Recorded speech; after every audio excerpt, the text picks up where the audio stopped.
கைவிடப்படுவதில்லை, நம்பினோரை மறப்பதில்லை, உம்மை தேடி வந்தோரை வெறுப்பதில்லை, நம்பினோரை மறப்பதில்லை, உம்மை தேடி வந்தோரை வெறுப்பதில்லை, நம்பினோரை மறப்பதில்லை, உம்மை தேடி வந்தோரை வெறுப்பதில்லை, நம்பினோரை மறப்பதில்லை, உம்மை தேடி வந்தோரை வெறுப்பதில்லை. சுமகராஜா எங்கள் நேசா, இரக்கத்தின் சிதறம் நீரே. சுமகராஜா எங்கள் நேசா, இரக்கத்தின் சிதறம் நீரே. ரெண்டு கரங்களை வானத்துக்கு நேராக ஏறெடுத்து, ஆண்டவரே இந்த வேளையில் உம்முடைய கரத்தில் எங்களை முற்றிலுமாக ஒப்பு கொடுக்கிறோம். வேதத்தில் ஒரு அழகான வசனம் சொல்லுகிறது, அவன் வேலைக்காரனின் கண்கள் தன் எஜமானை நோக்கி இருக்குமாம் போலவோ, வேலைக்காரின் கண்கள் தன் எஜமானின் கரங்களை நோக்கி இருக்குமாம் போலவோ, எங்கள் தேவனாகிய கர்த்தர் எங்களுக்கு இரக்கம் செய்யும் வரைக்கும் எங்கள் கண்கள் அவரை நோக்கி இருக்கிறது. ஆமென். எங்கள் கண்கள் அவரை நோக்கி இருக்கிறது. மீகாவின் தீர்க்கதரிசன புத்தகம் 4வது அதிகாரத்தில் சொல்லப்பட்டிருக்கிறது. ஆமென். இப்பொழுது நீ அழுது கொண்டிருக்கிறது என்ன? ராஜாவானவர் உன்னிடத்தில் இல்லையோ? ராஜாவானவர் உன்னிடத்தில் இல்லையோ? தேவ பிள்ளையே, உனக்கு ஒரு ராஜா இருக்கிறார். உனக்கு ஒரு ராஜாதி ராஜா இருக்கிறார். உனக்கு ஒரு ராஜாதி ராஜா இருக்கிறார். ஆமே. ரெண்டு கரங்களை ஏறெடுத்து அவரை நோக்கி பார்ப்பாயானால் உன் வாழ்க்கையின் குறைவுகள் நீக்கப்படும், உன் வேதனைகள் நீக்கப்படும். ஆமென், ஆமென், ஆமென். அவருக்கு அவன் திரளான செல்வம் உண்டு, திரளான மன்னிப்பு உண்டு, திரளான சமாதானம் உண்டு. அறிந்திருக்கிற தெய்வமே, ஆண்டவரே, நல்ல தகப்பனே, நல்ல தகப்பனே, உனக்கு நாங்கள் நன்றி செலுத்துகிறோம். 2026வது வருடத்தில் இந்த முதல் உபவாச கூட்டத்திலும் ஆண்டவரே, உம்முடைய சமூகத்தில் இருந்து உம்மை நோக்கி பார்க்க எங்களுக்கு நீர் கிருபை பாராட்டி இருக்கிறீர் ஆண்டவரே. எத்தனை தயவு பாராட்டி இருக்கிறீர் ஆண்டவரே. பல பேர் ஆண்டவரே பலவிதமாய் சொல்லுகிறார்கள், ஏன் இந்த வாழ்க்கை எனக்கு வந்தது, ஏன் எனக்கு இப்படிப்பட்ட ஒரு வாழ்க்கை இல்ல ஆண்டவரே.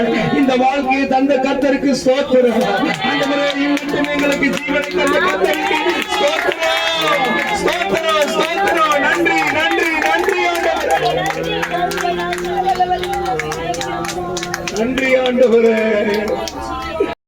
முதல் உபவாச கூட்டத்தில் வந்திருக்கிறவருடைய வாழ்க்கையில் ஆண்டவரே இழந்து போனதை திருப்பிக் கொள்ளக்கூடிய ஒரு அபிஷேகம், ஒரு கிருபை இறைவனின் இயேசுவின் நாமத்தினால இயேசு கிறிஸ்துவின் நாமத்தினாலே நாங்கள் முற்றிலும் ஜெயம் கொள்ளுகிறவர்களாய் இருக்கிறோம். நன்றி, நன்றி, நன்றி, நன்றி, நன்றி ஆண்டவரே. கொள்ளுகிறது எதுவோ அதை நீங்க அறிந்திருக்கிறீங்க இசப்பா. மனிதனோ முகத்தை பார்க்கிறான், தேவனின் இருதயத்தை ஆராய்ந்தறிகிற தேவன் அல்லவோ இசப்பா. அநேக நாட்களாக ஜெபித்துக் கொண்டிருக்கிறேன், ஆனாலும் கிடைக்கவில்லை என்று கர்த்தாவே அழுகையோடு விண்ணப்பத்தோடு வந்திருக்கிற பிள்ளைகளை நீர் அறிந்திருக்கிறீர் இசப்பா. அப்படி இருதயங்களை அறிந்திருக்கிறீர் தகப்பனே. விசுவாசமுள்ளவர்களாய் ஜெபத்தில் எவைகளை கேட்பீர்களோ அவைகளை பெற்றுக் கொள்வீர்கள் சொல்லி வசனம் எழுதியிருக்கிறதே தகப்பனே. அந்த வசனத்தை நாங்க விசுவாசிக்கிறோம். விசுவாசத்தோடு இப்ப கேட்கிறோம் ஏசப்பா, நாங்க பெற்றுக்கொண்டோம். தேவன் உங்க சிறையிருப்பை மாத்திடுவார் இல்லையா? இப்ப நீங்க பிறருக்காக ஜெபிக்க போறீங்க. இப்ப நம்ம எல்லாம் கை பிடிச்சு ஜெபிக்க போறோம். ஆமென். சோதரம், சோதரம், சோதரம், சோதரம், சோதரம். தகப்பனே, கிருபை, கிருபை, கிருபை, கிருபை, கிருபை. அப்பா, இப்பொழுது கர்த்தாவே கரம் பிடித்திருக்கிற பிள்ளைகளுக்காக வருகிறோம் ராஜா. அப்பா, இப்பொழுது இந்த பிள்ளைகள் பிறருக்காக ஜெபித்து கொண்டிருக்கிறாங்க சுவாமி. அப்பா, இவர்கள் பிறருக்காக ஜெபிக்கிற அந்த வேளையில அவர்களுடைய சிறையிருப்பு மாறட்டும் இயேசுவின் நாமத்தில். அப்பா, யாருக்காக ஜெபிக்கிறார்களோ அந்த ஜெபத்தை கேட்டு பதில் கொடுங்க சுவாமி. அப்பா ஸ்தோத்திரம். ஒருவருக்காக ஒருவர் ஜெபியுங்கன்னு சொன்னீங்களே, இப்பொழுது ஒருவருக்காக ஒருவர் ஜெபிக்கிறோம் சுவாமி. அப்பா உங்களுடைய பிள்ளைகள் ஒவ்வொருவரும் அப்பா பாரத்தோடு ஜெபிக்கிற இந்த ஜெபத்தை கேட்டு பதில் கொடுங்க சுவாமி. நீர் ஆசீர்வதித்தால் ஒழிய உம்மை நான் விடமாட்டேன் என்றபடி கர்த்தாவே உம்மை இறுக பற்றி பிடிக்க கர்த்தர் கிருபை தந்திருக்கிறேன். நன்றி. இப்பொழுது எங்க கையை பிடிச்சிருக்கிற இந்த சகோதரனுக்காக சகோதரிக்காக பிள்ளைக்காக ஜெபிக்கிறோம் கர்த்தாவே. இந்த ஜெபத்தை கேட்டு கர்த்தர் பதில் கொடுங்க. ஒவ்வொருவரும் பெற்று செல்லணும். இன்றைக்கு பெற்று செல்லத்தான் வேணும் கர்த்தாவே. அப்பா ஸ்தோத்திரம். இன்றைக்கு நீர் ஆசீர்வதிக்கத்தான் வேணும். அப்பா ஒருவேளை நான் ஆசீர்வாதம் இல்லாதவளா இருக்கலாம், நான் ஆசீர்வாதம் இல்லாதவங்களா இருக்கலாம். ஆனா என் கையை பிடிச்சிருக்கிறவங்க ஒருவேளை ஆசீர்வாதம் உள்ளவங்களா இருக்கலாம். கர்த்தாவே அவர்கள் மூலமாக நான் ஆசீர்வதிக்கப்பட எனக்கு கிருபை தாங்க. கேளுங்க கேளுங்க கேளுங்க தகப்பனே. ஆமென். நம்ம ஒருவரை ஒருவர் ஆசீர்வதிக்கிறோம், ஒருவரை ஒருவர் ஆசீர்வதிக்கிறோம். இந்த ஆசீர்வாதம் உங்க பிள்ளைகளுக்கு கிடைப்பதாக சுவாமி. அப்பா இன்றைக்கு பெற்று செல்லத்தான் வேண்டும். கிருபை பாராட்டுங்க, இரக்கம் பாராட்டுங்க சுவாமி. ஆசீர்வதிங்க, பலப்படுத்துங்க. மீட்பரும் இரட்சகருமாகிய இயேசு கிறிஸ்துவின் இன்ப நாமத்தில் ஜெபம் கேளும் நல்ல பிதாவே. ஆமென். என் மருமகள்லாம் வந்திருந்தாங்க. வர்ற அந்த ட்ரெயினில் என்ன பிரச்சனைன்னு எனக்கு தெரியல. அது இப்போ கீழே படுத்ததுனாலே என்ன தெரியல, தலை சுத்துன்னு ரொம்ப நேரம் ரொம்ப கஷ்டம். அது அவளுக்கு லேசாக ஒன்றுனாலும் ரொம்ப பயம்.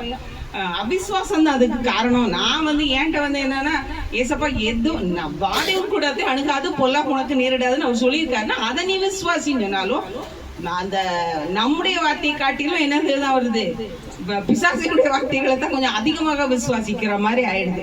அப்படி இருந்துட்டு எனக்கு இல்லை, நான் டாக்டரை போய் பார்த்தே ஆகணும்னு சொல்லிட்டு டாக்டர் போய் வேற பார்க்க போயிட்டேன். டாக்டரை போய் பார்த்துட்டு ஒரு டாக்டர் போய், அவர் ஃபேமஸ் டாக்டர் தான், அவருக்குமே பிடிபடலை. எதுக்கு? ஏன்னா அதனால வரைக்கும் ஒன்றும் இல்லை, திடீர்னு தலை சுத்துங்காங்களேன்னு சொல்லி அவருக்கும் பிடிபடலை போல. ஏதோ ஒரு மாத்திரையெல்லாம் எழுதி கொடுத்துருக்காரு. ஏன்னா நிறைய அதுக்கு செலவு. அதில் ஒரு மாத்திரை கொடுத்தது, அந்த மாத்திரை போட்டது என்ன ஆகி போச்சு, போடாதம்மா வேண்டாம்மா நீ ஜெபம் பண்ணு நான் சொன்னாலும் கேட்கறது கிடையாது. போட்டாச்சு. போட்டா நைட்ல 10:30 எனக்கு மெசேஜ் பண்ணிக்கிட்டு இருக்கா. என்னன்னா, நான் காலையில உயிரோட இருக்கணும்னு என்ன கொஞ்சம் செப்டி பாருங்க அப்படின்னு. நான் அதை பார்த்தது எத்தனை மணிக்குன்னா காலையில தான் நானே பார்க்க முடிச்சதுக்கு அப்புறம் அது என்னது இவன் அனுப்பியிருக்காளே அப்படின்னு என்னதான் பாக்குறேன். அவங்க வாய்ஸ் மெசேஜ் அனுப்பியிருக்காங்க. ஏசப்பா இவளை நான் என்ன செய்ய, சரி நேரம் போய் பார்க்க அது நல்ல தூக்கத்துல இருக்கா. ஏசப்பா நீங்க எங்களை கைவிடுவீங்களா? உண்மை தேடுற பிள்ளைகளை அவர் கைவிடுவாரா? அந்த விசுவாசம் கொஞ்சம் கம்மியாகும் போது தான் அந்த பிரச்சனைகள் வருது.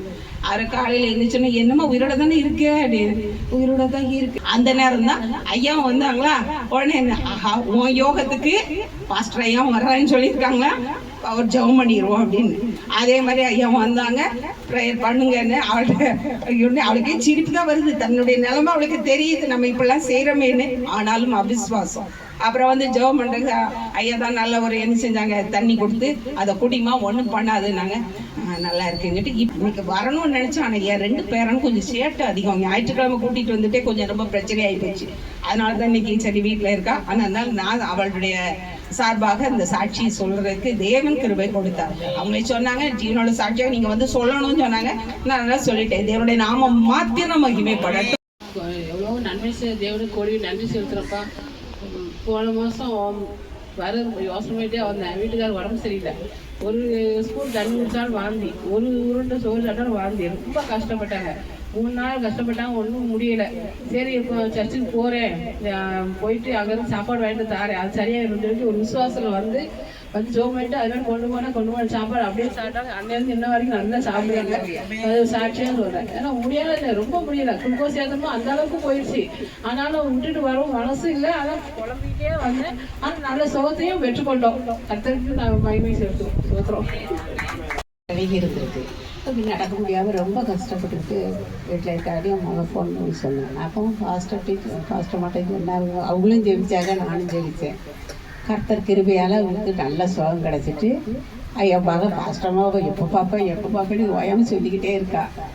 ஆனால் அந்த கர்த்தருக்கு எங்கள் விண்ணப்பத்தை கேட்டு அவர் சுகப்படுத்துகிறாரு. அதே மாதிரி முன்னால் ஒரு தடவை தைராய்டு இருக்குன்னு சொல்லி ஆஸ்பத்திரிக்கு போனாங்க. தைராய்டு இருக்குன்னு சொல்லி ஆப்ரேஷன் பண்ணணுன்ட்டாங்க. பெங்களூர் ஆஸ்பத்திரிக்கு போனாங்க. பெங்களூரில் போய் அவங்க ஆப்ரேஷன் பண்ணும்போது 2 டாக்டர் செட் பண்ணும்போது ஆப்ரேஷன் பண்ணியே தீரணும் இது அப்படின்ட்டாங்க. நான் இங்கேருந்து போகும்போது சொன்னேன், கர்த்தர்காரா உங்களுக்கு இருக்கும், தொடுவார், நீங்கள் கத்தி ஆகும், உங்கள் மேலே படாது, நீங்கள் தைரியமாக போங்கன்னு சொல்லிவிட்டு இருந்தேன். பயந்துக்கிட்டே போயிருந்தார். 2 டாக்டர் சொல்கிறாங்க, ரொம்ப அதிர்ச்சியாக இருந்திருக்காரு. 3வது டாக்டர் வந்து செக் பண்ணும்போது உங்களுக்கு ஆப்ரேஷன் கிடையாது, மாத்திரையில் சோபாயில் நீங்கள் வீட்டுக்கு போகணும்னு சொல்லி நல்ல சுகத்தை பலத்தை கொடுத்து ஆசீர்வதித்தார்.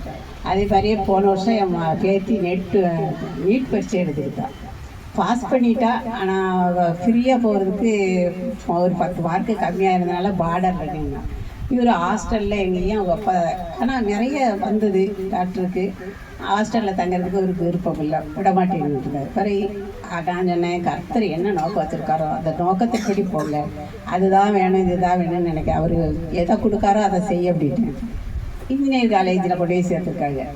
இன்றைக்கி அவள் ஃபஸ்ட்டாக போய்கிட்டு நல்ல ஆசீர்வாதத்தோடு நடக்கா, எங்கே போனாலும் அவள் ஃபஸ்ட்டு தேர்ச்சியாக இருக்கா. அநேக இடங்களில் அவளை கூப்பிட்றாங்க, நீங்கள் இங்கே கமிட்டிக்கு வாங்க அப்படின்னு.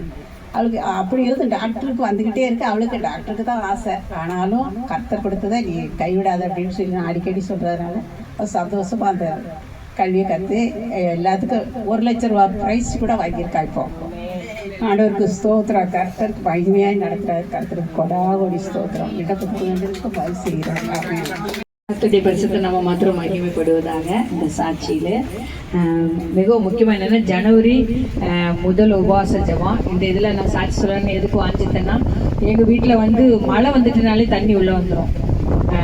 டிசம்பரில் நினைக்கேன் ஒரு டியூஸ்டே ப்ரேயர் முடிச்சுட்டு போனோம், ஜெபம் முடிச்சுட்டு போகும்போது பார்த்தா சரி மழை, வீட்டுக்குள்ளெல்லாம் தண்ணி வந்துட்டு அப்படிதான் இருந்துச்சு. ஆனால் ஆண்டோடைய கிருபை என்னன்னா, முந்தியெல்லாம் தண்ணி வந்துட்டுனா அப்படியே கிடக்கும், ஒரு 6 மாதம்லாம் கிடக்கும். ஆண்டோடைய கிருபையினால 10 நாளையில் தண்ணி போயிடுச்சு. தண்ணி போய் டிசம்பரில் ஆராதனையும் அற்புதமாக நடத்த கத்த கிருபை செஞ்சாங்க. புது வருட ஆராதனை அற்புதமாக நடத்த கத்த கிருபை செஞ்சாங்க. விசேஷமாக எல்லா வருடத்துலையும் ஒரு இடத்துல தான் ஆராதிப்போம். சில நாட்களில் ஆராதிக்கவே முடியாமல் தண்ணினால கஷ்டப்பட்டுக்கிட்டு இருப்போம். இந்த வருடத்துல 2 இடத்துல மெயின் சபையிலையும் ஆராதிக்க வச்சாங்க, கிளை சபையிலையும் ஆராதிக்க வச்சாங்க. நியூ இயர் ஆராதனை அதே மாதிரிதான், நைட்ல நல்லா அற்புதமா கர்த்தரை ஆராதிக்க வச்சாங்க. ராபோஜன் எடுத்து மறுநாள் சாயங்காலம் இங்கேயும் ஆராதிக்க வச்சாங்க. அநேகர் வந்தாங்க, அசோத்து பெற்றாங்க. இது ஒரு பெரிய சாட்சி.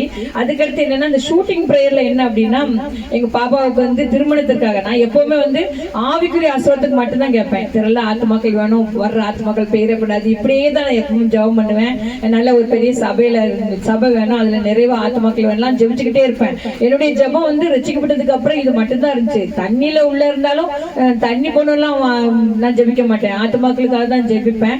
அப்ப வர்றவங்க என்னென்ன தேவையோட வராங்களோ அதெல்லாம் கிடைக்கணும். ஆனா இந்த மே மாசத்துக்கு அப்புறம் இவங்க ஒரு வார்த்தை சொன்னாங்க, இனிமே வந்து கல்யாணம் எல்லாம் கொண்டாட போறது இல்லை, அவளுக்கு கல்யாணம் முடியாம, அவளுக்கு சின்னவளுக்கு கல்யாணம் முடியாம, அவளுக்கு வந்து 24 அப்ப நடந்துட்டு இருந்துச்சு. இந்த பிப்ரவரியில 25 முடியும் நினைக்கிறேன். அப்படி ஒரு சூழ்நிலையில யோசிச்சுக்கிட்டு இருந்தோம் என்ன செய்யணும். இப்படி சொன்னாங்க, சொன்னோன்னே ஒரு பெரிய கஷ்டமாயிட்டு அந்த தடவை வந்து மே மாசம் சொல்லியிருக்காங்க. ஜூன் மாசத்துல நான் வந்து ஷூட்டிங் பிரேயர்ல அதுக்காக நான் ஜெபிக்க தொடங்கிட்டேன்.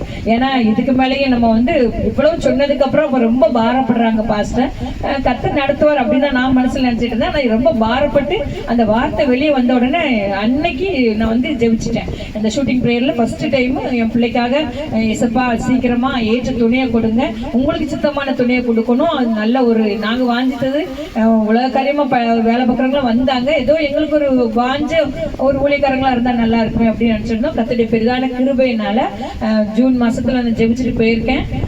ஜூலை ஆகஸ்டுக்குள்ள தொடங்கிட்டு நினைக்கிறேன். செப்டம்பர்ல பார்க்க வந்துட்டாங்க. ஆகஸ்ட்லாம் பேச்சுவார்த்தைகள் நடந்தது, செப்டம்பர்ல பார்க்க வந்தாங்க. அக்டோபர்ல என்கேஜ்மெண்ட் முடிய கர்த்தர் கிருபை செஞ்சாங்க. கர்த்தருடைய நாம மகிமைப்படட்டும். இப்போ நினைப்பதற்கும் வேண்டுவதற்கும் அதிகமா கர்த்தர் செய்துட்டே போறாங்க. அவர் இல்லாம வேற யாராலையும் இது செய்ய முடியாது. எல்லா துதிகனமையுமே கர்த்தருக்கு தான். கர்த்தருடைய நாம மாத்திரம் மகிமைப்படட்டும். நன்றி நன்றி தகப்பன், இதுவரை எங்களை நடத்தின எபனேசரே உமக்கு நன்றி அப்பா. இசப்பா சோத்திரம் சோத்திரம் தகப்பனே. இசப்பா ஐயம்மா ஒன்று வந்து நம்ம செய்ய வேண்டியது, ஒன்று ஆண்டவர் எதிர்பார்க்கிறார். 2 ஆன்சர் சொல்லணும் கரெக்டா. 2 ஆன்சர் தெரிஞ்சாதான் நீங்க கையை மட்டும் தூக்குங்க, பதில் சொல்லாதீங்க. கையை தூக்குங்க, அவங்க பதில் சொல்லணும். நம்ம எதிர்த்து நிற்க வேண்டியது எதற்கு, ஆண்டவர் எதிர்த்து நிற்பது எதற்கு? புரியுதா கொஸ்டின்? நம்ம எதுக்கு எதிர்த்து நிக்கணும், ஆண்டவர் எதிர்த்து நிக்கிறது எது? இங்க செல்வி நம்ம பிசாசுக்கு எடுத்து நிக்கணும், தேவன் பெருமைக்கு. சூப்பர் சூப்பர், சரியான விடை.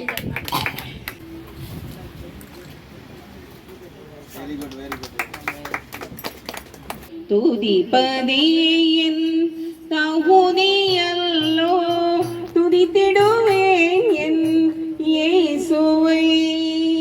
வேதம் நிறைந்த இதயம் தந்தார், ஜெபம் நிறைந்த நேரம் தந்தார், கண்ணீர் நிறைந்த கண்கள் தந்தார், கருணை நிறைந்த கரங்கள் தந்தார். துதிப்பதே என் தகுதியல்லோ, துதித்திடுவேன் என் இயேசுவை.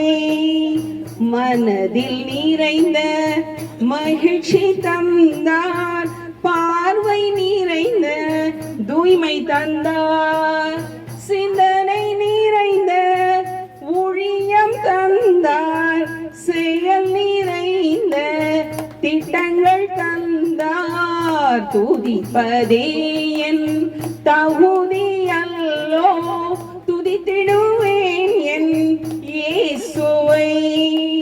வியாதி நேரத்தில் வல்லமை தந்தார், சோதனை நேரத்தில் ஜெயம் தந்தார், கைவிட்ட நேரத்தில் ஜீவன் தந்தார், ஆரோக்கிய நேரத்தில் அடக்கம் தந்தார். துதிப்பதே என் தகுதியல்லோ, துதித்திடுவேன் என் இயேசுவை. ஹல்லேலூயா.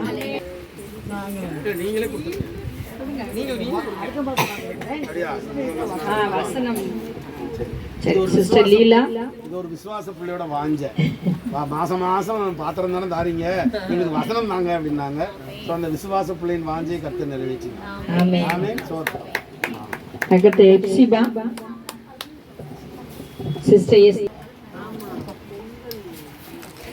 பிரின்சி ஜெயா சிஸ்டர். வரலன்னா உங்களுக்கு இல்லை, ரூல் போட்டிருக்கு ரூல். கற்பகம் சிஸ்டர், குச்சிராணி sister, Sujitha, Pradeep brother, Ottapidaram Revathi, Ruth, Ottapidaram Ruth, Nithya, Pushpalatha, Rebekah sister, Winifred sister. அடுத்து ஜெயந்தி.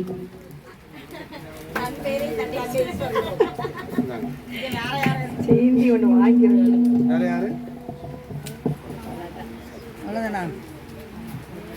7:55 வாசல்ல நின்ற மாட்டேன் நானும் சர்ச்சுக்கு. அது அந்த பிரச்சனை இருந்துச்சுல்ல, இந்த பிரச்சனை இருந்துச்சுல்ல, அது இருந்துச்சுல்ல, இது இருந்துச்சுல்ல. வேலைக்கு 9 மணி வேலைக்கு 8:55 நான் உள்ள இருக்க மாட்டேன், இல்ல சீட்டை கழிச்சுடுவான்ல. ஆனா சர்ச்சுக்கு மட்டும் நாங்க எங்க இஷ்டத்துக்கு வரோம். ஆண்டவர் கொடுக்கிற நுகம் முதல்ல நேரம். என்ன நேரம்? கர்த்தருக்கு கொடுக்க வேண்டிய நேரத்தை. ராயனுக்குரியதை ராயனுக்கும் நேரம். ஆமா, அங்க காசு வரி, இங்க நேரம் எடுத்துக்கோங்க. உலகத்துக்கு கொடுக்கிற நேரத்தை உலகத்துக்கு கொடுங்க, கர்த்தருக்கு கொடுக்கிற நேரத்தை கர்த்தருக்கு கொடுங்க. உங்களுக்கு கஷ்டமே வராது. நம்ம பண்ற முதல் நுகம் மிஸ்டேக் என்னது? நேரத்தை திருடுவது. ஆமா, தசம பாகம் எல்லாத்திலையும் கொடுக்கணும். ஆபிரகாம் எல்லாவற்றிலும் நேரத்துல தசமமா கொடுக்குமான்னு கணக்கு பார்க்கணும். ஒரு நாளைக்கு 24 மணி நேரம். எத்தனை மணி நேரம் தசம பாகம்? 2 மணி நேரம் 25 நிமிஷம். அப்பொழுது 12 வருஷமாய் பெரும்பாடு உள்ளவளாய் இருந்து தன் ஆஸ்திகளை எல்லாம் வைத்தியர்களுக்கு செலவழித்தும் ஒருவனாலும் சொஸ்தமாக்கப்படாதிருந்த ஒரு ஸ்திரீ அவருக்கு பின்பாக வந்து அவருடைய வஸ்திரத்தின் ஓரத்தை தொட்டால் உடனே அவளுடைய பெரும்பாடு நின்று போயிற்று. 12 வருடமாக தன் ஆஸ்தி எல்லாம் எங்க செலவழிச்சிட்டா? வைத்தியர்கிட்ட கொடுத்து. அவ்வளவு ஆஸ்பத்திரிக்கு போயிட்டு தன் ஆஸ்தி அப்படின்னா அவ்வளவு சொத்து, எல்லா சொத்தையும் வித்து எங்க கொடுத்துட்டா? ஆஸ்பத்திரிக்கு கொடுத்துட்டா. ஆனா நோய் குணமாச்சா? குணமாகல. கடைசியா இயேசுவினிடத்தில் வருகிறார். ஆனா ஆண்டவர் சொல்றாரு முதல்ல ஏன்ட வந்துரு அப்படிங்க. உன் ஆஸ்தி எல்லாம் நீ அநியாயமா ஆஸ்பத்திரி கொடுக்க வேண்டாம், நீ முதல்ல ஏன்ட வந்துரு அப்படிங்க.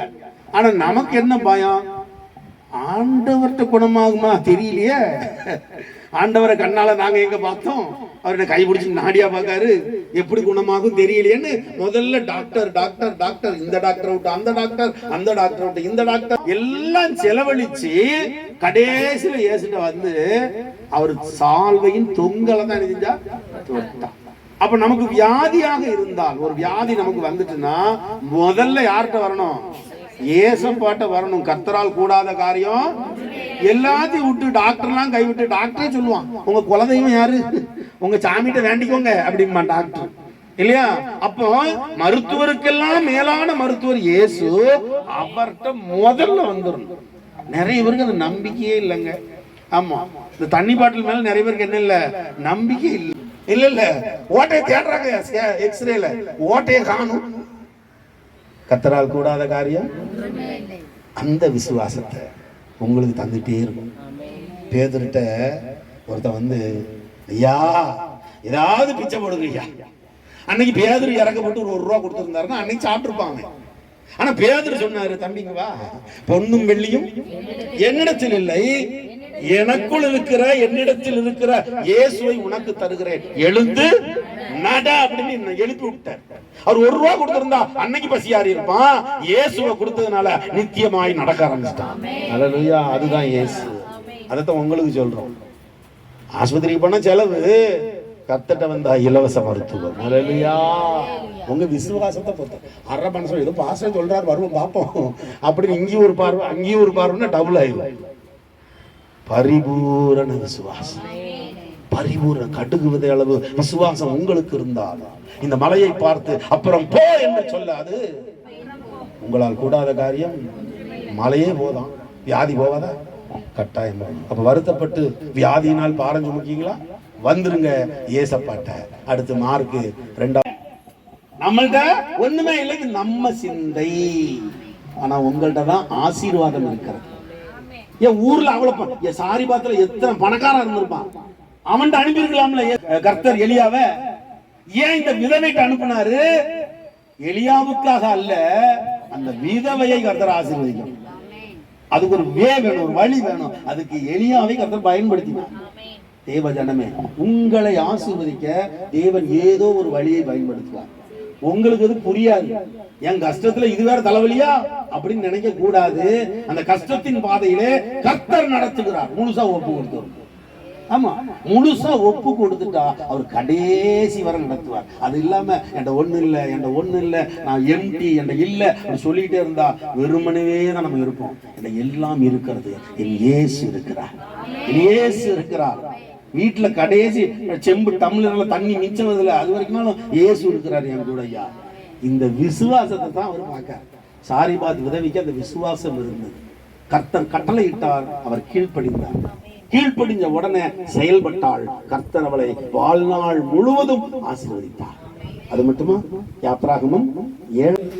அப்பா, எங்களுக்காக 5 காயங்களை ஏற்றவர், எங்களுக்காக 40க்கு 1 குறைய 39 சாட்டை அடிகளை பட்டீரே. உம்முடைய கடைசி சொட்டு ரத்தமும் தண்ணீரும் உம்முடைய சரீரத்தை விட்டு போகும் வரைக்கும் எங்களுக்காக சிலுவையில் தொங்கினவரே, எங்களுக்காக மரித்தவரே, எங்களுக்காக உயிர்த்தவரே, எங்களுக்காக மீண்டும் வரப்போகிறவரே, இப்பொழுது உம்முடைய பிள்ளைகளை ஆசீர்வதிங்கப்பா. உம்முடைய பிள்ளைகளை ஆசீர்வதிப்பதற்காகவே நீர் சிலுவை சுமந்தீர். உடைய பிள்ளைகளை ஆசீர்வதிப்பதற்காகவே ரத்தம் சிந்தினீர். சிலுவையிலே சிந்தப்பட்ட அந்த ரத்தம் அப்பா, கல்வாரி சிலுவையிலே கொல்கதா மலையிலே சிந்தப்பட்ட அந்த இயேசு கிறிஸ்துவின் விலையேற பெற்ற ரத்தம் இப்பொழுது உடைய பிள்ளைகள் சிரசிலே ஊற்றப்படுவதாக. எல்லாவித வியாதி பலவீனத்திலிருந்து ஒரு பரிபூரண விடுதலை உண்டாகட்டும் சுவாமி. எல்லாவித கடன் பாரத்திலிருந்து விடுதலை உண்டாகட்டும். கைகளின் பிரயாசங்கள் குடும்பங்களை ஆசீர்வதிங்க. பரிபூரண சமாதானத்தை கொடுங்க, சந்தோஷத்தை கொடுங்க, புதிய இருதயத்தை கொடுங்க, தேவைகள் எல்லாம் சந்தித்து கொடுங்க, தடைகளை எல்லாம் மாற்றி போடுங்க ராஜா. அப்பா, அங்க அவயங்கள் எதெல்லாம் பலவீனமாக இருக்கிறதோ, சரீரத்தில் எவையெல்லாம் பலவீனமாக இருக்கிறதோ அத்தனை அங்க அவயங்களையும் பலப்படுத்துங்க சுவாமி. அப்பா, பலவீனப்பட்ட கெட்டுப்போன சரீரத்தின் பகுதிகளை புதிதாய் கொடுங்கப்பா. அந்தந்த உறுப்புகள் புதிதாய் மாறட்டும் இயேசுவின் நாமத்தினால. ஒரு புதிய ஆசீர்வாதம், ஒரு புதிய மகிமை, புதிய வல்லமை இந்த பிள்ளைகள் சிரசில இறங்கட்டும் சுவாமி. ஆசீர்வாதத்தை இந்த பிள்ளைகள் பெற்றுக் கொள்வார்களாக. அவர்கள் குடும்பத்தில் இருக்கிற பிள்ளைகளை ஆசீர்வதிங்க அப்பா, சந்ததியை ஆசீர்வதிங்க, தடைகளை எல்லாம் மாற்றி போடுங்க. குடும்பத்தில் ரட்சிக்கப்படாதவர்கள் ரட்சிக்கப்பட செய்யுங்க, ஆசீர்வதிங்க, பலப்படுத்துங்க. இந்த கூட்டத்தில் கலந்து கொண்டது நிமித்தமாக ஒரு புதிய ஆசீர்வாதத்தை பெற்று செல்ல கிருபை பாராட்டுங்க. மீட்பரும் இரட்சகரும் ஆகிய இயேசு கிறிஸ்துவின் இன்ப நாமத்தில் செபம் கேளும் நல்ல பிதாவே, ஆமென், ஆமென். உம்முடைய பிள்ளைகளை ஆட்கொண்டிருக்கிற இந்த துக்கம், இந்த கவலை இப்பொழுது இந்த பிள்ளைகளை விட்டு நீங்கட்டும் சுவாமி. இயேசுவின் நாமத்துல கவலைகள் எல்லாம் நீங்கி கண்ணீர் எல்லாம் மாறி சந்தோஷ சமாதானம் உண்டாகட்டும், செழிப்பும் ஆசீர்வாதமும் உண்டாகட்டும் இயேசுவின் நாமத்தினால.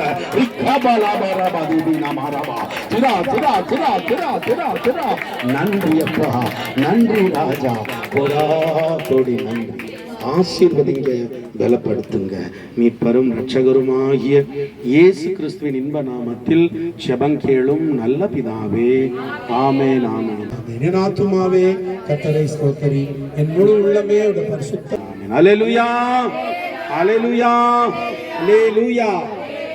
சாப்பாடு வந்துட்டா?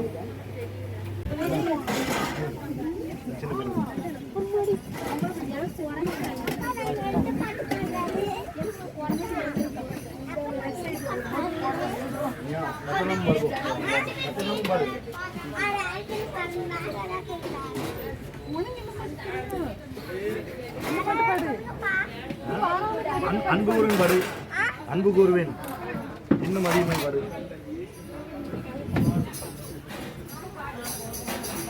தண்ணி பாட்டில் கொடுக்கணுமா? பிரச்சனை பண்ண ஆமா கொடுக்கணும். கொஞ்சம்